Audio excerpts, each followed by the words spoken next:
Has it ever happened to you that you wake up with swollen legs, sky-high blood pressure, and a fatigue that just doesn't make sense? Or that your doctor tells you your kidneys aren't working properly, and you think, "But I don't even feel sick"? Trust me, you're not alone. Many people reach that stage without realizing they've been damaging their kidneys for years, with choices that seemed harmless: a juice, an instant soup, just a little salt. And that's where the silent decline begins. I'm Gabriel, and today I want to talk to you as someone who has seen the same pattern too many times. Older adults doing everything they can to stay independent, but unknowingly sabotaging themselves from breakfast onward. This video isn't a list of prohibitions. It's an act of clarity, because when you truly understand what harms your kidneys, you also regain the power to protect them. And if you stay until the end, you won't just know which foods are sabotaging your health, you'll understand how to break free from the cycle that's slowly leading you toward illness and dependence. So if you feel like your body isn't flowing like it used to, if you're worried about growing old without strength or control, this message is for you. Stay with me, because what we're about to discuss could be the difference between aging with dignity or with a machine by your side. Number 1, stop ignoring the hidden sodium on your table. You know what's more dangerous than a diagnosed illness? What creeps up in silence while you go about your life thinking everything's fine? Kidney failure doesn't start with blaring alarms or unbearable pain.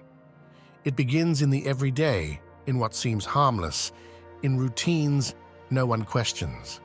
You feel a little more tired than yesterday, you go to the bathroom more often or less, you notice your blood pressure going out of control, your legs swelling, and you blame it on age. But no, sometimes it's the excess sodium quietly wearing down your kidneys day after day. The problem isn't just the salt you can see. The real enemy hides in the bread you buy at the store, in that quick soup you heat up when you don't feel like cooking, in the deli meats that seem so convenient, and even in products that taste sweet but are loaded with sodium to fool your taste buds and extend their shelf life. And while you trust, your kidneys suffer. Those noble, quiet organs that filter your blood without you even noticing start to lose their strength little by little, until one day they simply can't keep up. Seneca once said, "Life is long if you know how to use it." But using it well also means knowing what we're feeding our bodies.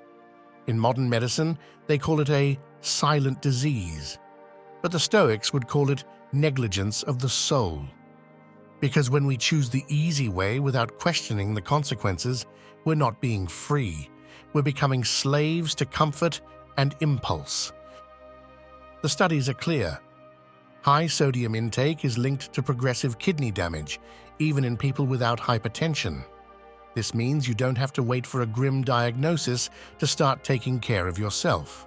The wise anticipate, the foolish react too late.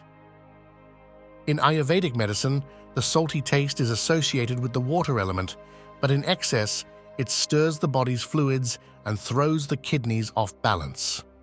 Too much stagnant water leads to disease, just as too much salt leads to retention, swelling, and fatigue.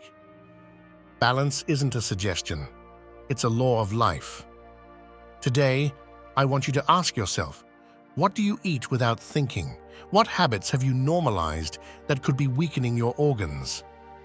The body speaks even if it doesn't shout, and the kidneys whisper their exhaustion long before they give out completely. The first step to protecting them isn't giving up salt altogether, it's giving up indifference. Because if there's anything that ages a person more than wrinkles, it's the loss of independence. And believe me, nothing makes you more dependent on others than sick kidneys. But if you think sodium is the only hidden enemy, wait until you see what's coming next. There are others that are even better at disguising themselves, and they're closer than you think. Number 2, processed meats aren't strength, they're a burden. In the winter of 1956, a retired miner named Andrew lived alone on the outskirts of Leeds. He had spent over 3 decades working underground, earning his living through hard work and silence. He was strong, tough, the kind of man who believed the body was sustained by meat and hard bread. His breakfast, dinner, even his afternoon snack always included a slice of cured meat, dry sausage, ham, salami. He said it gave him energy, kept him strong. But over the years, he started swelling up, feeling tired for no reason, losing his appetite. He never linked it to his food. He blamed it on age. Until one day he fainted after leaving the bathroom and ended up in the hospital. The diagnosis was clear: advanced kidney failure. His kidneys had slowly been shutting down without a sound, suffocated by a diet overloaded with sodium, preservatives, and excess protein. The hardest part wasn't hearing the diagnosis, it was realizing that his own idea of strength had led him there, that what he believed was nourishing him had actually been killing him little by little. It was then that he began to read, to understand that processed meat, beyond its flavor and tradition, is a chemical burden on the body. What was once a symbol of status and strength is now an everyday threat hiding in the fridge. Modern science confirms what Andrew's experience taught: the nitrates, phosphates, and high sodium levels in processed meats disrupt the kidney's delicate balance. These compounds not only overload the kidney's filtering function, but also promote chronic inflammation and hardening of the blood vessels that feed these vital organs. Overindulging in food preserved for convenience is a way of betraying the body through sheer habit. Epictetus said that true freedom lies in knowing how to choose well. But choosing isn't just about the present, it's about foreseeing the consequences. Andrew believed that eating cured meat was part of his identity, part of his strength, but he didn't realize that strength belonged to the past and that the present demanded a new way of caring for himself. It's not about giving up what you love, it's about recognizing when that love has turned toxic. Maybe you also grew up in a home where ham meant celebration, where a good meal wasn't complete without something cured or fried. But at this stage of life, when what's at stake isn't the pleasure of the moment, but your future independence, it's time to ask yourself if that thing you enjoy so much is really worth the price you might pay later. Andrew managed to change his diet, though it wasn't easy. He learned to cook differently, to discover new flavors. He lived several more years, this time with less meat, but with more awareness. Because no food can replace the peace of waking up each day knowing your organs still obey you. But if you think the dangers end with solid foods, you're about to find out that even a sip can bring invisible consequences. There's something you drink often that could be even more treacherous than the saltiest cured meat. And no, it's not what you're thinking. Number 3, sugary drinks erode your vitality. I want to propose a small experiment to you, simple yet revealing. For the next 3 days, cut out every bottled or canned drink except for water. No sodas, no store-bought juices, no sports drinks, no healthy tonics. Just water, maybe with a splash of fresh lemon if you like. Pay close attention to how your body responds. Notice if you sleep better, if you feel less anxious, if your digestion improves. And most of all, observe your energy, the lightness of your body when you wake up. Don't look for miracles, just tune into the subtle messages your body has been sending you all along, the ones you haven't wanted to hear. The Stoics said that virtue lies in self-mastery, and there's no better way to practice it than by breaking a daily addiction. Because yes, liquid sugar is one of the most underestimated addictions, especially as we age. And it's not just about taste, it's a mix of marketing, habit, and an unconscious craving for comfort. But that comfort comes at a cost. Science is clear. Sugary drinks don't just affect your liver and blood sugar, they cause micro-damage to the kidney filters, inflaming key structures responsible for eliminating toxins. A constant overload that, while invisible at first, slowly builds up until the system collapses. I'm sharing this not to make you feel guilty, but to give you power. The power to choose, to change, to act. As Marcus Aurelius said, the soul becomes dyed with the color of its thoughts. And I would add, the body becomes dyed with the decisions you repeat every day. That's why this little experiment is so valuable. It's not about massive changes or eternal sacrifices. It's about becoming aware. And once you become aware, you can't live the same way again. If you're finding value in what we're sharing today, if you feel this message is speaking directly to your heart and your experience, I invite you to like this video, subscribe if you haven't yet, and tell me from which country you're listening. It fills me with excitement to see how many of us are walking together toward a stronger, more conscious life. Remember this, every sip matters. What you drink doesn't just quench your thirst, it shapes your health for years to come. And when water becomes your ally, you're not just cleansing your body, you're calming your mind. Because true vitality doesn't come bottled. It's cultivated with every decision you make to take care of yourself. Number 4, don't confuse milk with purity. A study published in the scientific journal Nephrology Dialysis Transplantation revealed something many people still refuse to believe. Excessive consumption of dairy products, especially those high in phosphorus and hard-to-digest proteins, is linked to progressive kidney function decline in older adults. In other words, what for years was sold to us as white, pure, and healthy can, over time, become a silent threat to your kidneys. For decades, milk was a symbol of care and strength. We were told that a daily glass was the key to strong bones and vitality. But few talked about the added phosphorus, the hormones, and the imbalance it can cause when aging kidneys are forced to deal with an overload of poorly filtered animal proteins. Have you ever felt bloated for no apparent reason? Noticed that after eating certain foods, your body takes longer to recover? Maybe your body is asking for a break, and that break starts by letting go of the blind loyalty to what we were taught to consume without question. Let me offer you an image. Imagine your kidneys as 2 fine fabric filters. Every liquid you drink, every substance you ingest, passes through them. If the liquid is clear and clean, the filter keeps working. But if the liquid carries sediments, fats, and heavy substances like industrial dairy products, those filters get clogged, harden, and eventually break down. How much longer will you keep testing those filters? Try this small exercise. For the next 5 days, swap your usual milk for a natural plant-based drink with no added sugars. Oat, almond, rice, whichever you prefer. Then pay attention.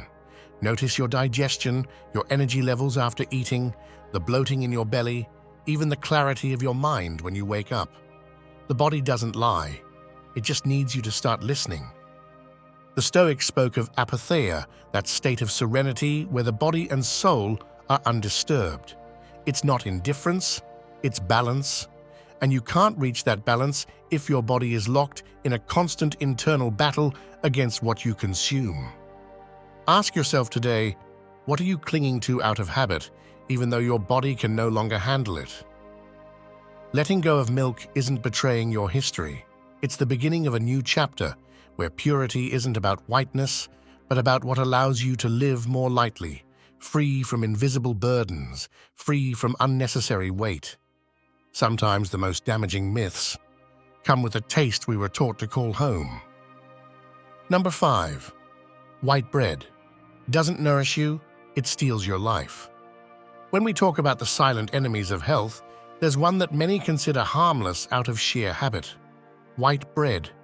It's so commonplace that it rarely gets questioned. It accompanies breakfast, is served alongside soup, and is used to push food around the plate. But beneath that softness, beneath that seemingly light texture, lies a direct threat to your vitality, and especially to your kidneys. White bread is a refined food, stripped of fiber, essential minerals, and real nutrients. Once it enters your body, it quickly turns into glucose. That surge of sugar in your blood not only forces your pancreas to overwork, it also makes your kidneys filter a metabolic overload that over time can drive them to exhaustion. Seneca said, "The greatest loss is the loss of time." But in this case, we could say the greatest loss is consuming something that neither nourishes nor builds nor strengthens. It merely entertains your taste buds while it deteriorates your body. Have you ever wondered why you feel hungry so soon after eating white bread? Why, no matter how much you eat, you still feel an emptiness nothing seems to fill? It's because there's no substance, no foundation. What should be nourishment has turned into filler. And your body, especially at this stage of life, demands real nutrients. It won't forgive choices disguised as tradition. From an integrative medicine perspective, it's well known that a diet rich in refined flours is directly linked to chronic inflammation. That inflammation doesn't just affect your joints or gut, it also damages kidney tissue, reducing the organ's efficiency in eliminating toxins. The more inflammation, the less filtration, and what isn't filtered builds up, and what builds up makes you sick. Stoicism teaches that the wise live in harmony with nature, but modern white bread is far from natural. It's not the bread our grandparents made by hand and baked patiently. It's an industrial product, manipulated, adulterated, designed to last longer on a store shelf than in your body. And yet, we keep choosing it. Why? Out of habit, nostalgia, convenience. But there comes a time in life when those reasons are no longer valid, when your body starts sending signals of fatigue, fluid retention, mental fog after meals. You can't keep pretending nothing's wrong. Put it to the test. Swap white bread for real whole grain bread, made with sourdough, free of sugar and additives. Or better yet, cut it out entirely for a week and see how your body responds. Not as a punishment, but as an opportunity. You'll discover that real bread nourishes without causing harm. True bread doesn't just fill your stomach, it strengthens your body. Khalil Gibran wrote, "Half of what I say is meaningless, but I say it so that the other half may reach you." The same goes for what you eat. Maybe half of what enters your mouth adds nothing, but you have the power to make the other half save you. The bread you choose today can be a symbol of life, or just another routine silently draining your strength. And once you realize that, you stop eating out of impulse and start nourishing yourself out of respect. Respect for your story, your body, and the years still waiting to be lived to the fullest. Number 6. Fried foods. Destroy in silence. There comes a moment in life when you start looking at food not just for what it offers, but for what it hides. And if there's one thing fried foods are good at, it's hiding. Beneath that golden color, that crunchy texture that reminds us of childhood or family meals, lies a chemical and physiological trap that can push your kidneys toward collapse without you even realizing it. Reheated oil, trans fats, burnt starch, these don't just damage your heart or your figure, they quietly overload your kidneys, the most noble filters in your body. When food is exposed to high temperatures, especially in reused oils, toxic compounds like acrolein and aldehydes are formed, substances the body struggles to eliminate. These residues slowly accumulate, inflaming internal tissues and creating a kind of biochemical trash that your kidneys have to process under pressure. Over the years, this accumulated burden can lead to kidney failure, chronic fatigue, fluid retention, or blood pressure disorders, all for a few fleeting seconds of pleasure on the palate. This isn't about demonizing enjoyment or living in fear of every bite. It's about seeing things clearly, about no longer romanticizing what no longer serves the moment you're living. What's the point of eating like you're 20 when your body today needs a different kind of strength? The philosopher Michel de Montaigne said, True freedom is being able to do what one ought to do. And now, at this stage, you don't eat to impress anyone or to please. You eat to sustain yourself, to maintain your clarity, your mobility, your energy. I invite you to try something different this week. It's not about cutting out fried foods forever, but about observing what happens when you replace them with cleaner ways of cooking: steaming, baking, grilling with olive oil. Pay attention to how your body reacts after a meal without fried foods, your digestion, your sleep, even your mood. You might discover a calm you had forgotten, not because you're eating less flavorful food, but because you're eating with greater awareness. Small decisions repeated over time are not small. They are structures. They are the architecture of your well-being. And food, though it seems like a momentary act, is a daily choice about who you are becoming. So the next time a fried food calls out to you with its tempting aroma, don't respond with impulse. Respond with clarity.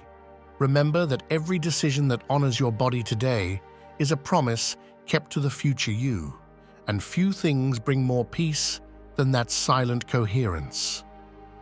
We've traveled a path together that few dare to face head-on. This wasn't just about identifying harmful foods. It was about opening our eyes to a deeper truth. Health isn't lost overnight.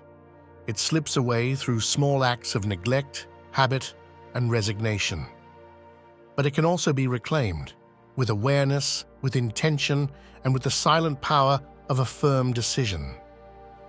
Taking care of your kidneys isn't just a medical concern, it's an act of respect for the life you still have ahead, a life you can live with strength, clarity, and independence. I'm Gabriel, and if you made it this far, I thank you from the bottom of my heart. Because this isn't just another video, it's an invitation to wake up. If what you heard today brought you clarity, if even one word resonated with you, I encourage you to subscribe to the channel and turn on notifications. Here, we continue building a fuller life together, one where the body isn't a burden, but a tool to live with purpose. I want to recognize those who stayed until the end. You are the ones who refuse to settle, who refuse to look the other way. If you're one of them, comment with the phrase, "I choose to care for my organs," and let me know which country you're listening from. Reading your words is a gift that shows me this message is reaching exactly where it needs to. And if there's someone in your life who's neglecting their health and needs to hear these truths without sugarcoating, share this video with them. Maybe what you learned today will be the spark that ignites their change tomorrow. Thank you for your time, your openness, and your trust. I'll see you in the next video. Until then, take care of yourself the way you would care for someone you love deeply, because you deserve it too.